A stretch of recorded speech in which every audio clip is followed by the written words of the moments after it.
Bismillah ar-Rahman ar-Rahim. Hopefully you have gone through a little bit of those 8 propositions that we spoke about. And of course, first and foremost, understanding what these propositions are, where the first of them is propositions that we have to accept. Propositions that we have to accept, like yaqeeniyats, right, are of different levels. To what level can we accept, or do we accept, right? So the 8 propositions are of different levels. Some we have to accept by necessity, and some we don't, right? Now, what are those propositions that are accepted by necessity? Al-wajib qabuluha, right? That's what we're going to be looking into today. There are, of course, 6 of them to be mentioned. So there are 6 types of propositions that are accepted by necessity. Yalla Amir. 1. Propositions accepted by necessity. The propositions that are necessary to be accepted. What does one here mean? One here means we are going to explain each of the 8 propositions. The first is al-wajib qabuluha. Carry on. The propositions that are necessary to be accepted are the propositions that the intellect accepts by necessity, and they are called the self-evident, the badihiyat. So,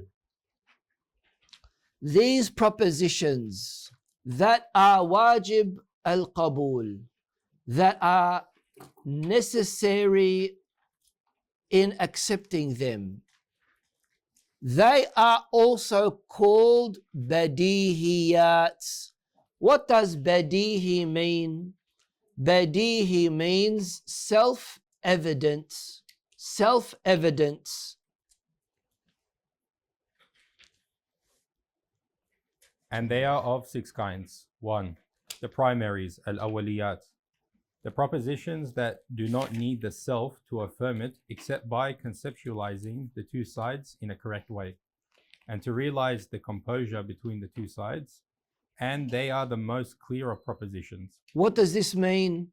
This means that if you look at the both sides of the proposition, you don't need to further contemplate or have, further investigation.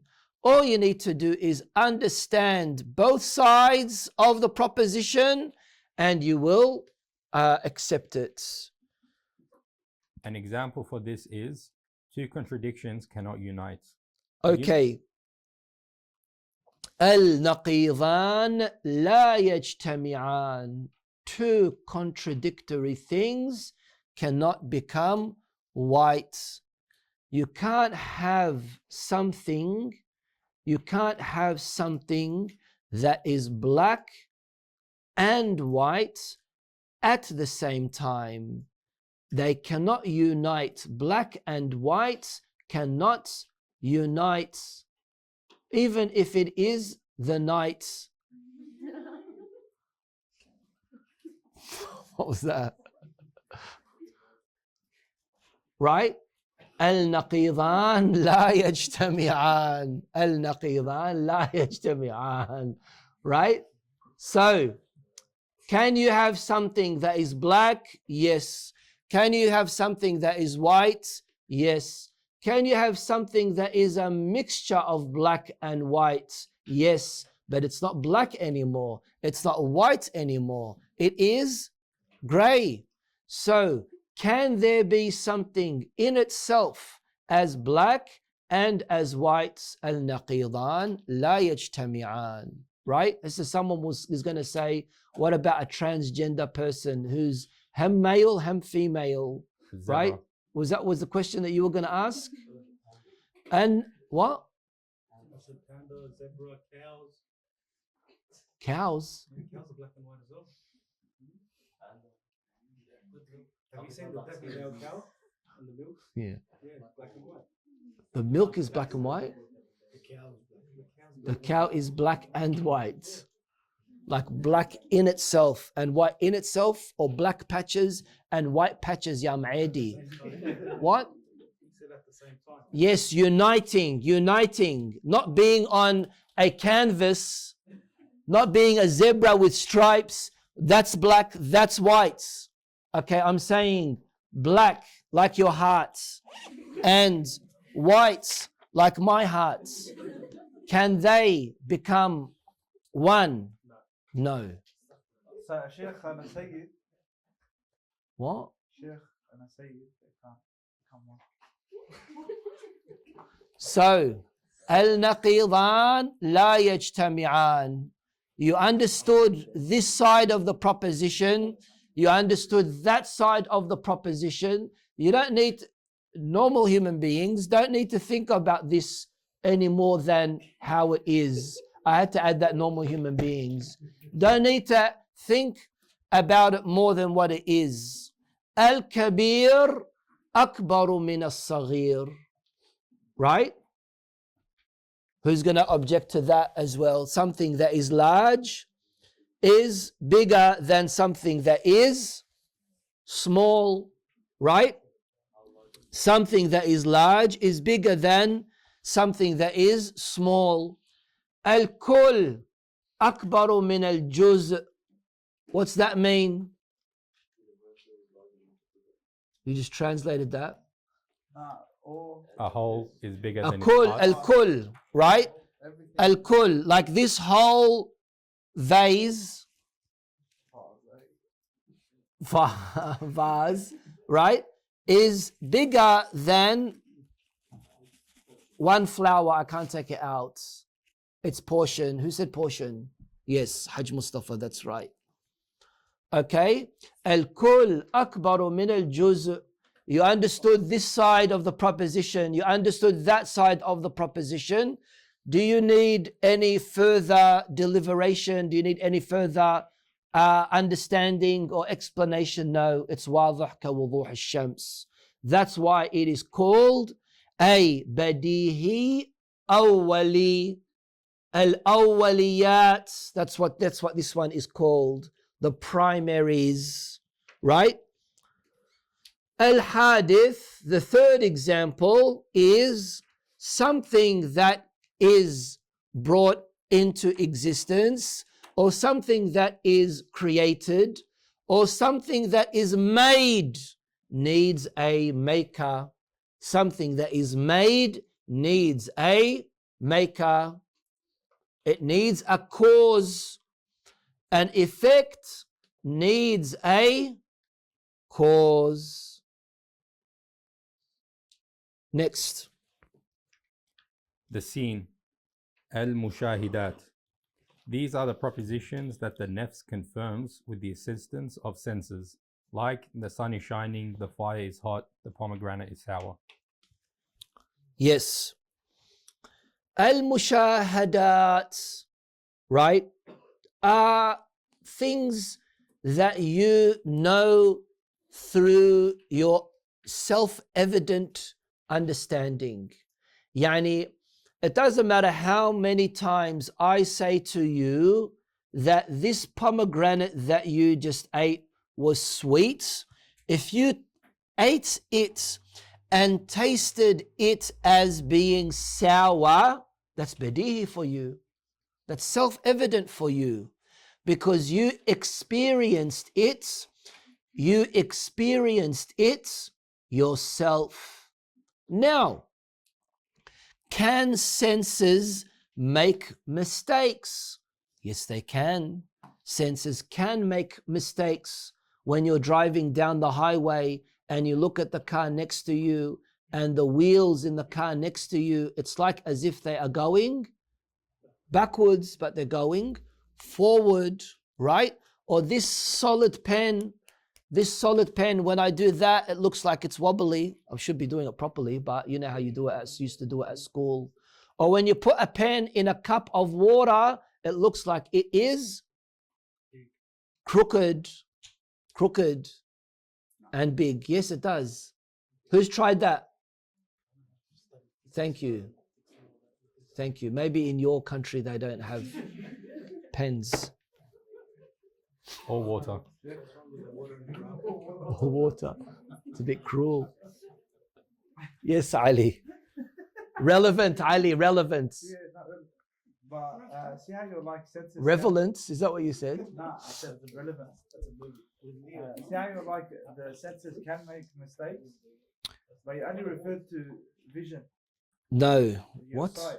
You only said, this. See. No, I said taste as well with the pomegranate. With the pomegranate. So your nafs. It's not your taste making a mistake. What do you mean? So if you eat a pomegranate, Your taste won't make a mistake. Are you asking for mistakes senses make through hearing or through sight? Each one of our five senses can make mistakes. Taste, for example, you drink something very, very cold, and then you straight away you drink something very, very hot. When you drink it, it's going to be warm. It's not going to be hot. What? That's simple example. Hearing, same thing. Afghan whisperers, right? Same thing. Long circle of, and then it ends up being something completely different. Like I'm a Sayyid or something. That was very cruel. Yes. Okay, Mu'min, you had your hand up. Okay.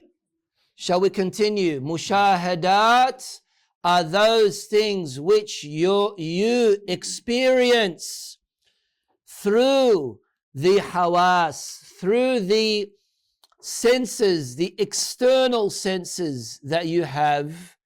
Inshallah, when we study epistemology, we'll look into this a lot about the senses, relying on the senses, the value of the senses and these things, right? Through these senses, right, or through the help of the senses, isn't that what it says? With the assistance of the senses, you come to know these things and acknowledge them. The sun is out, right?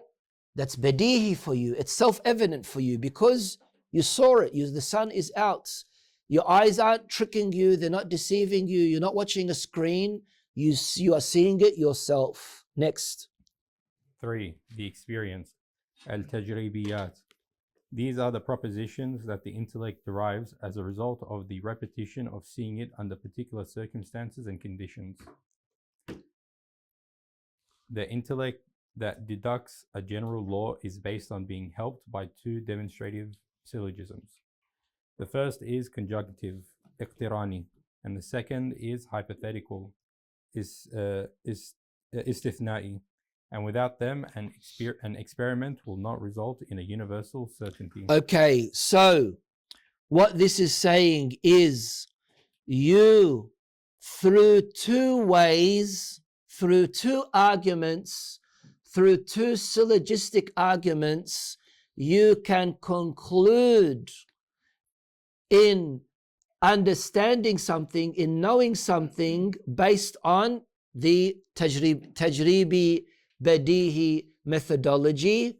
One of them is a syllogistic argument that is iqtirani, and the other one is istithna'i. What is a qiyas iqtirani? Right? That's how you should write it down. Write it down on the side. Qiyas اقتراني. As for the first syllogism, right beside it, قياس اقتراني. Right, what did we say اقتراني was in English? Conjunctive. What does it mean?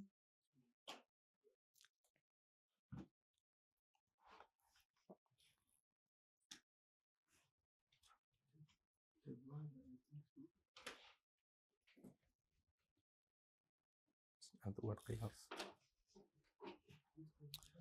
Yalla, keep on reading.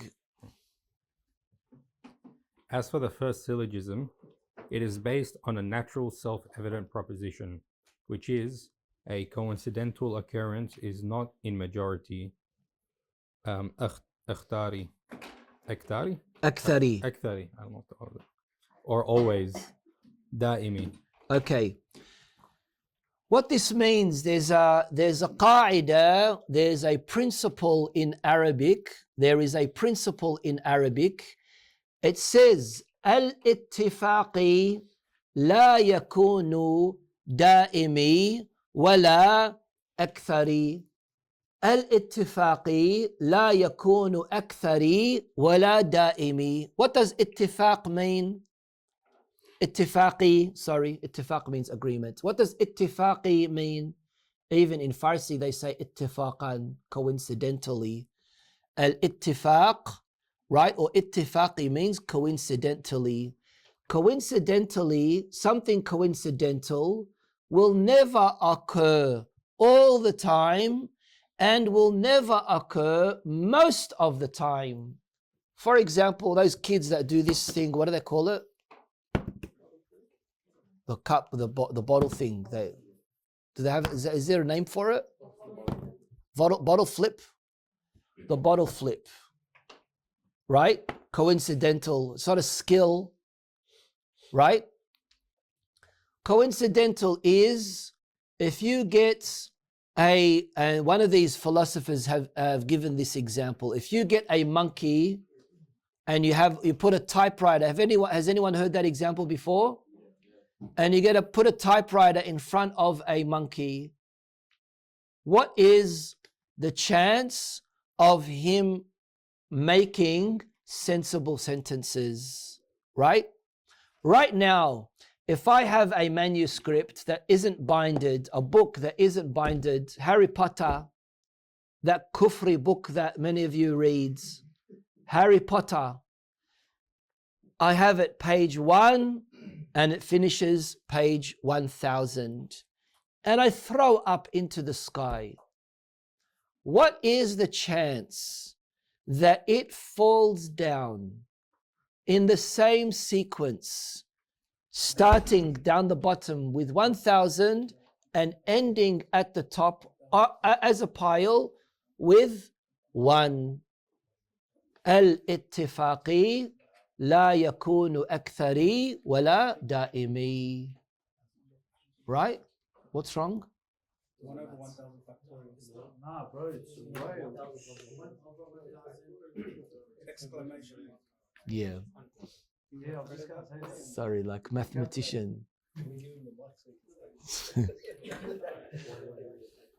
Okay. Everyone knows what I'm talking about. So here, in this example, right? In the first syllogism, which is al-qiyas al-iqtirani, right?